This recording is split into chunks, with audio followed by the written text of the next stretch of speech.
La revue de presse. Héritage, la notion d'héritage, le fil rouge de vos journaux ce matin.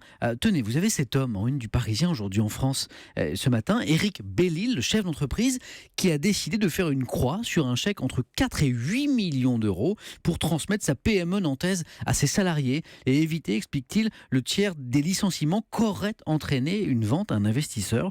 Petit patron et grand monsieur, titre le Parisien, qui se penche sur le parcours de cet entrepreneur atypique qui est né au Maroc et qui a raconté son histoire dans un livre intitulé Le Petit Beurre Nantais. Europe 1 vous racontait cette histoire il y a 2 jours. Je salue cette belle une et ces 2 pages que le Parisien a choisi de consacrer ce matin à cet entrepreneur, comme il en faudrait peut-être davantage.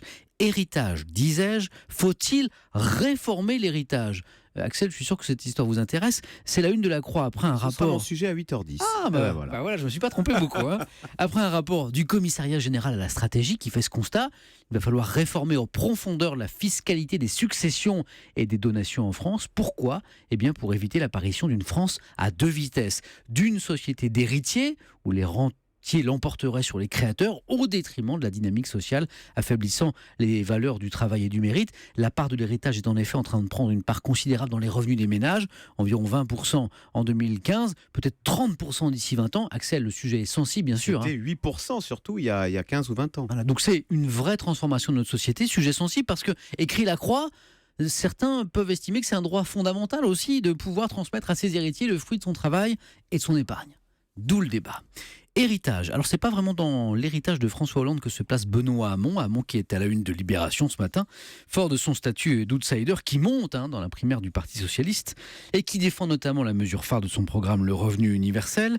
Hamon, l'adversaire à ne pas sous-estimer, titre ce matin le Figaro, constatant que certains lui prédisent un destin à la Fillon, vous savez, celui que personne n'a vu venir, et qui s'impose à la fin dans la primaire. François Fillon, qui est en perte de vitesse, relève les Échos de ce matin, sondage à l'appui, baisse de 7 points des intentions de vote au premier tour de la présidentielle. Selon cette enquête Elab, il subirait quoi ? Eh bien, le ressac de la primaire, mais surtout la polémique autour de la sécurité sociale. Fillon et d'une autre polémique, d'ailleurs, on reparle avec vous dans un instant, Marion.